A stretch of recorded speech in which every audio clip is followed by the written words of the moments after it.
Have you ever been so eager to succeed that you forgot to enjoy the journey? What if the harder you push, the longer your goal takes to reach? And what if the secret to true wisdom lies not in chasing the destination, but in how you walk the path?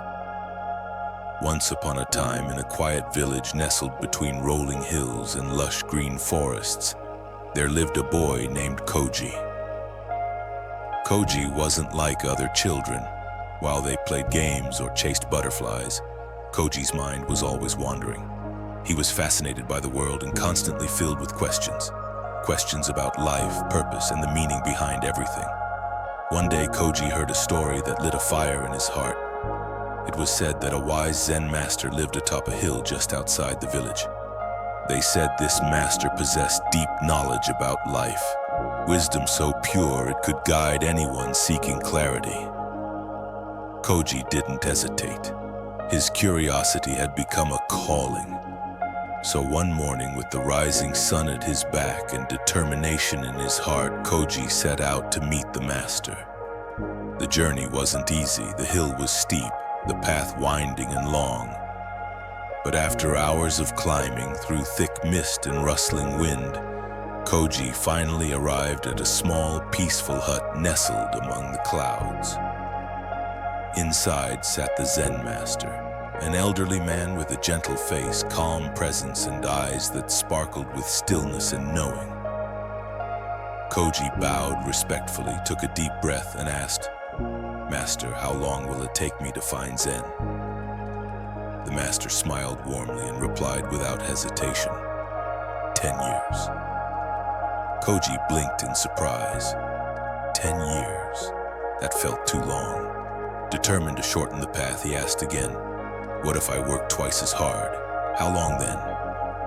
The master paused, thoughtful for a moment, then said, 20 years. Now Koji was confused. He leaned in with urgency and asked, "What if I give everything I have, my full devotion, complete focus, then how long will it take?" The master looked into Koji's eyes, held his gaze gently, and answered, 30 years. Koji's heart sank. His hope faltered. He couldn't make sense of it. "Master," he said quietly, "I don't understand. Why does it take longer the more I try?" The Zen master offered a serene smile and replied, "Because when one eye is fixed on the goal, you have only one eye left for the path." Koji was puzzled. The words were simple, but the meaning felt hidden.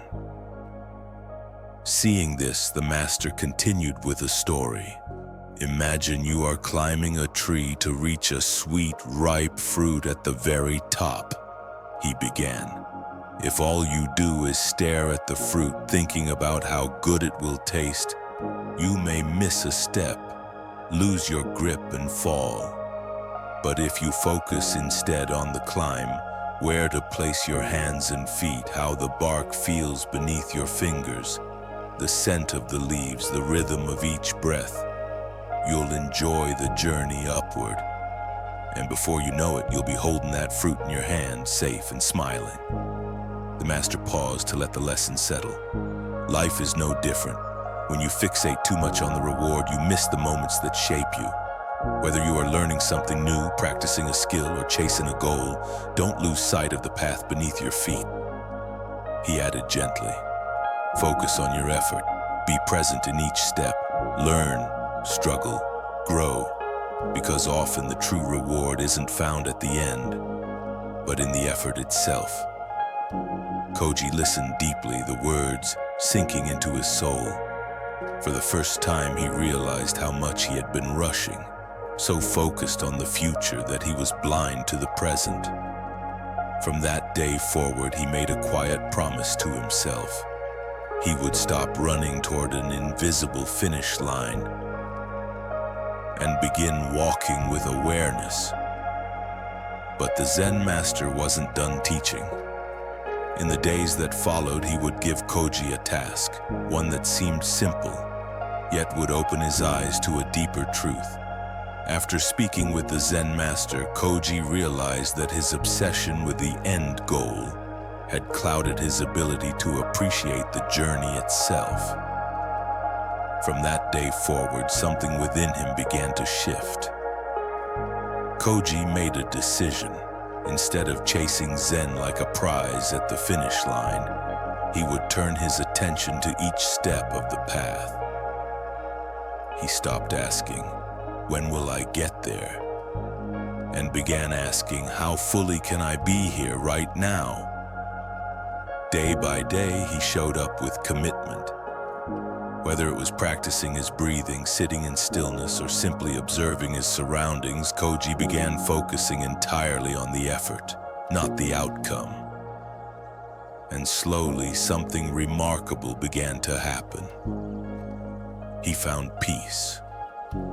Not the kind of peace he was desperately chasing before, but a quiet, steady tranquility that rose naturally when he stopped forcing it. In life, we all have goals, big dreams, long-term plans, things we strive for, and that's beautiful.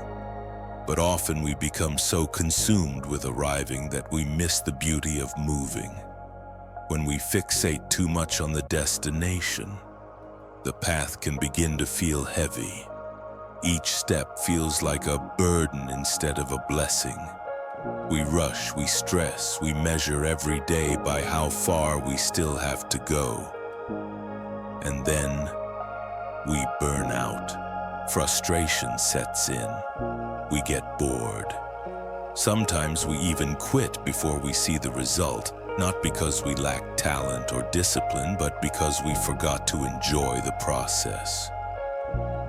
But when we start cherishing the little things, waking up early, showing up consistently, growing through challenges, and learning from failure, the journey becomes the reward. It's in those quiet, persistent moments that true growth happens. When you begin to find joy in your daily efforts, success starts to lose its pressure. The finish line no longer seems so far because you've already found fulfillment in the running itself. That's why Buddha once said, "It is better to travel well than to arrive." What did he mean? He meant that life is not about reaching a final destination in haste. It's about walking the path with presence, with openness, and with appreciation for every step, no matter how small. So many people spend their entire lives chasing goals, climbing ladders, meeting deadlines, striving for recognition, and yet they miss the very moments that make life rich. The laughter over breakfast, the quiet morning light, the lessons learned in silence. What if the real destination is not at the end, but scattered throughout the journey? Remember this. The greatest rewards don't just live at the mountaintop. They are found in the climb, in the courage to begin, the strength to continue, and the wisdom to pause and feel it all. So wherever you are in your own journey, whether you're just beginning, struggling halfway, or moving steadily forward, breathe. Be here. Celebrate this step, because this moment matters. This effort, this chapter, it's what gives your goal its meaning. If this story touched your heart, inspired a shift in how you view your journey, or simply made you pause and reflect, don't forget to hit that subscribe button and join us on this path of wisdom and reflection. Like this video, share it with someone who needs to hear it, and let us know in the comments. What step of your journey are you learning to embrace right now? Because here at Guiding Dharma, we believe it's not about getting there fast, it's about walking each step with awareness. See you in the next video.